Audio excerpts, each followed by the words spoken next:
Good morning students. कल की class में हमने साम्राज्य और राज्य के बारे में जाना था कि कैसे एक साम्राज्य राज्य से अलग होता है और वंश क्या होते हैं, अशोक कौन थे, इन सब के बारे में जाना था। आज की क्लास में हम इसके आगे के टॉपिक्स को अच्छे से समझेंगे। तो देखिए इसमें सबसे पहले क्या दिया गया है। राजधानी में सम्राट मेगास्थनीज चंद्रगुप्त के दरबार में पश्चिम एशिया के यूनानी राजा सेल्यूकस निकेटर का राजदूत था। मतलब राजदूत वे होते हैं जो दूसरे देश से संबंध रखते हैं और जो दूसरे देश में भ्रमण करने के लिए आते हैं, वहाँ की जानकारियाँ हासिल करते हैं और उन जानकारियों को अपने देश के राजा को या सम्राट को पहुँचाते हैं या देते हैं। तो मेगास्थनीज एक राजदूत था जो चंद्रगुप्त के दरबार में क्या था, राजा सेल्यूकस निकेटर का राजदूत था। मेगास्थनीज ने जो कुछ देखा उसका विवरण दिया। मतलब मेगास्थनीज ने जो कुछ भी देखा था, मतलब उस राज्य में पाटलिपुत्र वगैरह में, तो उसने उनका वर्णन किया। तो देखिए इसमें उन्होंने क्या क्या वर्णन किया था। सम्राट का जनता के सामने आने के अवसरों पर शोभा यात्रा के रूप में जश्न मनाया जाता है। मतलब जब सम्राट जनता के लोगों से रूबरू, मतलब जनता से, अपनी राज्य की जनता से रूबरू होते हैं, तो उसको शोभा यात्रा के रूप में मनाया जाता था। उन्हें एक सोने की पालकी में ले जाया जाता है। उनके अंगरक्षक सोने और चांदी से अलंकृत हाथियों पर सवार रहते हैं। मतलब जो सम्राट थे वो कहाँ पर, किस पर बैठते हैं, सोने की पालकी में।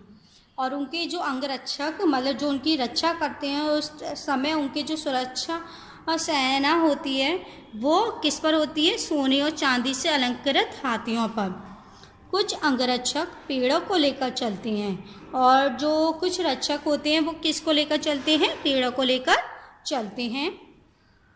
इन पेड़ों पर प्रशिक्षित तोतों का एक झुंड रहता है जो सम्राट के सिर के चारों तरफ चक्कर लगाता रहता है। और जो अंगरक्षक पेड़ों को लेकर चलते हैं उन पर एक प्रशिक्षित तोतों का समूह, मतलब एक झुंड रहता है और वो झुंड सम्राट के चारों चक्कर लगाता रहता है और इस बात को महसूस करता रहता है कि कहीं सम्राट के आसपास कोई उन पर हमला नहीं कर दे। वे हमेशा, राजा सामान्यतः हथियारबंद महिलाओं से घिरे होते हैं और जो राजा था वो किससे घिरे होते हैं, हथियारबंद महिलाओं से। मतलब उनके चारों ओर जो अंगरक्षक होते हैं वो अधिकतर क्या होती हैं, महिलाएं होती हैं। वे हमेशा इस बात से डरे रहते हैं कि कहीं कोई उनकी हत्या करने की कोशिश ना करे। जबकि राजा को भी ये डर लगता था कि कहीं अगर वो जनता से रूबरू होते हैं तो कहीं इसी बीच उनको कोई हमला से मार ना दे। उनके खाना खाने के पहले खास नौकर उस खाने को चखते हैं और उनके लिए जो खाना बनाया जाता था उस खाने को राजा को परोसने से पहले उनके, मतलब जिस व्यक्ति ने उस खाने को बनाया है उसको चखाया जाता था कि कहीं उसने उस खाने में कुछ मिला ना दिया हो। वे लगातार 2 रात एक ही कमरे में नहीं सोते थे और वे एक ही कमरे में नहीं सोते थे, मतलब कभी पहले वाले कमरे में तो कभी दूसरे वाले कमरे में सोते थे। तो मतलब उनका खाने का, सोने का, है ना, कोई भी नियम पहले से बनाया नहीं जाता था। लास्ट टाइम अंतिम समय में पता चलता था कि राजा किस कमरे में सोने हैं, उनको क्या खाना है वगैरह। और पाटलिपुत्र आधुनिक पटना के बारे में, और देखिए आधुनिक पटना के बारे में क्या वर्णन किया है उन्होंने। यह एक विशाल और खूबसूरत नगर है। मतलब मेगास्थनीज ने बताया है कि यह एक विशाल और खूबसूरत नगर है। यह एक विशाल प्राचीर से घिरा हुआ है जिसमें 570 बुर्ज और 64 द्वार हैं। मतलब ये नगर है, उसके मतलब जो बड़े बड़े दरवाजे वगैरह है ना, बड़े बड़े बनाए गए हैं और जिसमें क्या है, 570 बुर्ज हैं और 64 द्वार हैं। 2 और 3 मंजिलें वाले घर लकड़ी और कच्ची ईंटों से बने हैं। मतलब जो घर 2 और 3 मंजिल के बने हैं वो किससे बने हैं? लकड़ी और कच्ची ईंटों से बने हुए हैं। राजा का महल भी काठ से बना है, जिसे पत्थर की नक्काशी से अलंकृत किया गया है। जो राजा का महल है वो भी किससे बना है? मतलब लकड़ी से बनाया गया है, लेकिन उस पर पत्थर की नक्काशी से उसको और अच्छा बनाया गया है। यह चारों तरफ से उद्यानों और चिड़ियों के लिए बने बसेरों से घिरा है। और राजा के महल के चारों ओर क्या है? उद्यान, मतलब बाग बगीचे हैं, और उन पर किसका बसेरा है? चिड़ियों का, मतलब पक्षियों का बसेरा है, क्योंकि जानवरों को किसी घटना का पहले से ही संकेत मिल जाता है, जिससे वे आसपास के उनके जो सेना वगैरह होती थी उनको सूचित कर सकें। अशोक एक अनोखा सम्राट। अशोक मौर्य वंश के सबसे प्रसिद्ध शासक थे। वह ऐसे पहले शासक थे जिन्होंने अभिलेखों द्वारा जनता तक अपने संदेश पहुंचाने की कोशिश की। मतलब अशोक एक अनोखा सम्राट इसीलिए कहा जाता है क्योंकि उन्होंने जो बौद्ध धर्म से शिक्षाएँ ग्रहण की थी, उन्होंने अपनी प्रजा को भी उन्हें ग्रहण करने के लिए प्रेरित किया। और उन्होंने उन शिक्षाओं को क्या किया? उनके अभिलेख, मतलब पत्थरों पर, दीवारों पर अभिलेख करवाया। अशोक के ज़्यादातर अभिलेख प्राकृत भाषा और ब्राह्मी ही लिपि में हैं। और अशोक ने जितने भी अभिलेख करवाए थे वे किस भाषा में हैं? प्राकृत भाषा और ब्राह्मी लिपि में हैं। कलिंग युद्ध का वर्णन करता हुआ अशोक का अभिलेख, मतलब अशोक का कलिंग युद्ध हुआ था उसका वर्णन किया गया है एक अभिलेख के रूप में। देखिए, अपने एक अभिलेख में अशोक ने यह बात कही, राजा बनने के 8 साल बाद मैंने कलिंग विजय की। मतलब उन्होंने बताया कि अशोक ने उन्होंने जब शासन करना प्रारंभ किया था उसके 8 साल बाद उन्होंने कलिंग की विजय प्राप्त की। लगभग 1.5 लाख लोग बंदी बना लिए गए, 1 लाख से भी ज़्यादा लोग मारे गए। जब उस पर उन्होंने कलिंग पर विजय प्राप्त की थी, उसमें 1.5 लाख लोगों को तो बंदी बनाया गया था और 1 लाख से भी ज़्यादा लोग मारे गए थे। इससे मुझे अपार दुख हुआ। मतलब उन्हें इस बात से बहुत दुख हुआ क्योंकि जब किसी स्वतंत्र देश को जीता जाता है तो लाखों लोग मारे जाते हैं और बहुत सारे बंदी बनाए जाते हैं। उन्होंने महसूस किया जब कोई स्वतंत्र देश को जीता जाता है तो उसमें क्या होता है? बहुत से लोग मारे भी जाते हैं और बहुत सारे लोगों को बंदी भी बनाया जाता है। इसमें ब्राह्मण और श्रमण भी मारे जाते हैं। मतलब इसमें ना कोई ना धर्म देखता है ना जाति देखता है, सिर्फ ये देखा जाता है कि ये हमारे दूसरे राज्य का है जिससे हमने युद्ध किया है, उसको हमें परास्त करना है। जो लोग अपने सगे संबंधी और मित्रों को बहुत प्यार करते हैं तथा दासों और मृतकों के प्रति दयावान होते हैं, वे भी युद्ध में या तो मारे जाते हैं या अपने प्रियजनों को खो देते हैं। ऐसे लोग जो अपने सगे संबंधी, अपने रिश्तेदारों को, अपने मित्रों को बहुत प्यार करते हैं, या जो लोग दासों और जो लोग मृत्यु को प्राप्त हो जाते हैं उनके प्रति दयावान होते हैं, तो उनमें से भी कुछ लोग ऐसे होते हैं जो किसी के प्रति सहानुभूति दिखाते हैं, या तो वे क्या होते हैं? मारे जाते हैं। मतलब या तो उनकी स्वयं की भी मृत्यु हो जाती है या वे जिनसे अधिक प्रेम करते हैं, जिनके प्रति उन्हें सहानुभूति होती है, या उनको खो देते हैं। इसीलिए मुझे पश्चाताप हो रहा है। अब मैंने धर्म पालन करने एवं दूसरों को इसकी शिक्षा देने का निश्चय किया है। जब उन्होंने इस युद्ध पर विजय प्राप्त की थी तो उन्हें बहुत ही जीत की खुशी तो थी, लेकिन साथ में उन्हें इस बात का दुख भी था कि कितने सारे लोग मारे गए, कितने सारे लोगों को बंदी बनाया गया। तो उन्होंने धम्म पालन, जो बौद्ध धर्म के थे, उन्होंने बौद्ध धर्म को अपनाया था। तो उन्होंने इसकी शिक्षा किसको देने का निश्चय किया था? दूसरों को देने का निश्चय किया था।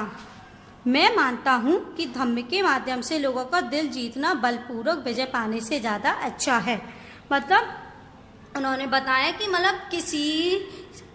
किसी के सहानुभूति से लोगों का दिल जीतना सबसे अच्छा है, सिवाय किसके? बलपूर्वक विजय पाने से। मतलब किसी से युद्ध करने से अच्छा है कि तुम उसके साथ सहानुभूति का व्यवहार, प्रेम का व्यवहार करोगे तो हम उसको अच्छे से जीत सकते हैं। मैं यह अभिलेख भविष्य के लिए एक संदेश के रूप में इसलिए उत्कीर्ण करा रहा हूँ कि मेरे बाद मेरे बेटे और मेरे पोते भी युद्ध न करें। और इसीलिए उन्होंने इस संदेश को अभिलेख मतलब उत्कीर्ण मतलब खुदवाया था दीवारों पर, कि ताकि उनसे आगे आने वाली पीढ़ी उनको देखकर मतलब ये एहसास हो कि उनके पिता या उनके दादाजी कैसे थे, कि उन्होंने भी युद्ध ना करने का प्रण ले लिया था। अशोक का कलिंग युद्ध। अब अभी हमने कलिंग युद्ध के बारे में जाना था कि कलिंग युद्ध के बाद अशोक के व्यवहार में कैसे बदलाव हुआ था। अब हम कलिंग युद्ध के बारे में जानते हैं। देखिए, कलिंग तटवर्ती उड़ीसा का प्राचीनतम नाम है, मतलब उड़ीसा का प्राचीन नाम है। अशोक ने कलिंग को जीतने के लिए यह युद्ध लड़ा, लेकिन युद्ध जनित हिंसा और खून खराबा देखकर उन्हें युद्ध से वितृष्णा हो गई। मतलब अशोक ने कलिंग को जीतने के लिए उड़ीसा को जीतने के लिए एक युद्ध लड़ा था, जिसमें उनको विजय भी प्राप्त हुई थी, लेकिन उन्होंने इतना खून खराबा देखा कि उन्हें, और इतनी हिंसा मतलब लोगों को मारने का काटने का इतना सब कुछ देखा था कि उन्हें वितृष्णा हो गई। मतलब उन्हें युद्ध से क्या हो गया, नफरत हो गई, मतलब घृणा करने लगे थे। उन्होंने निर्णय लिया कि वे कभी भविष्य में कभी युद्ध नहीं करेंगे, और उन्होंने अपना निश्चय कर लिया कि वे आगे कभी भी युद्ध नहीं लड़ेंगे। देखिए, ये आपको एक तस्वीर दिखाई गई है। ये क्या है, उत्कृष्ट पॉलिश वाले पत्थर की इस मूर्ति को देखो। ये क्या है, पॉलिश वाले पत्थर की मूर्ति है। यह बिहार के रामपुरवा में मिले एक मौर्यकालीन स्तंभ का हिस्सा है। ये किसका हिस्सा है, मौर्यकालीन स्तंभ का हिस्सा है। अभी इसे राष्ट्रपति भवन में रखा गया है। यह उस समय की मूर्ति कला का एक नमूना है। मतलब इसे हमने पहले कहाँ देखा था, बिहार के रामपुरवा में देखा था, लेकिन अभी वर्तमान में भी कहाँ, यह मूर्ति कहाँ है, राष्ट्रपति भवन में रखी गई है, और यह एक मूर्ति कला का नमूना है। अशोक का धम्म क्या था, क्या है, अशोक का धम्म क्या था, मतलब अशोक का धर्म क्या था। अशोक के धम्म में किसी देवता की पूजा अथवा किसी कर्मकांड की आवश्यकता नहीं थी। मतलब अशोक के धर्म मतलब अशोक की दी गई शिक्षा वगैरह, उनसे ग्रहण की गई शिक्षाओं को मानता था, तो उनके लिए किसी देवता की पूजा अथवा कर्मकांड की जरूरत नहीं थी। उन्हें लगता था कि जैसे पिता अपने बच्चों को अच्छे व्यवहार की शिक्षा देते हैं, वैसे ही उनका कर्तव्य था कि अपनी प्रजा को निर्देश दें। वे बुद्ध के उपदेशों से भी प्रेरित हुए थे। मतलब उन्होंने महसूस किया कि जैसे एक पिता अपने बच्चों को पालता है, उन्हें अच्छी शिक्षाएं देता है ना, तो वैसे ही उनका भी कर्तव्य है, क्योंकि वे एक राजा थे, कि उनकी भी प्रजा अच्छी शिक्षा ग्रहण करे, है ना, और वे बुद्ध के उपदेशों से भी बहुत प्रेरित हुए थे। ऐसे कई समस्याएं थीं जिनके लिए उनमें संवेदना थी। उनके साम्राज्य में अलग अलग धर्मों को मानने वाले लोग थे, और इससे कई बार टकराव पैदा हो जाता था। मतलब ऐसी बहुत सी समस्याएं थीं जिनके लिए उनमें मतलब सहानुभूति संवेदना थी, मतलब वो धैर्य नहीं खोते थे। उनके साम्राज्य में अलग अलग धर्मों को मानने वाले लोग थे। ये अशोक के साम्राज्य की नहीं, हर राज्य में ऐसा था कि मतलब सभी लोग, मतलब बहुत से लोग ऐसे थे जो अलग धर्म को मानते थे, कुछ लोग ऐसे थे जो अलग धर्म को मानते थे, और अलग अलग धर्म के मानने के कारण वहाँ पर कई बार टकराव, मतलब कई बार क्या हो जाते थे, गलतफहमियाँ हो जाती थी। जानवरों की बलि चढ़ाई जाती थी। दासों और नौकरों के साथ क्रूर व्यवहार किया जाता था। मतलब उनके साम्राज्य में भी जानवरों की बलि चढ़ाई जाती थी। जो नौकर थे, जो राजा के यहाँ पर काम करते थे, दास वगैरह, उनके साथ भी क्रूर व्यवहार मतलब बहुत बुरा व्यवहार किया जाता था। इनके अलावा परिवार में व पड़ोसियों के बीच भी झगड़े होते रहते थे। अशोक ने यह महसूस किया कि इन समस्याओं का निदान उनका कर्तव्य है।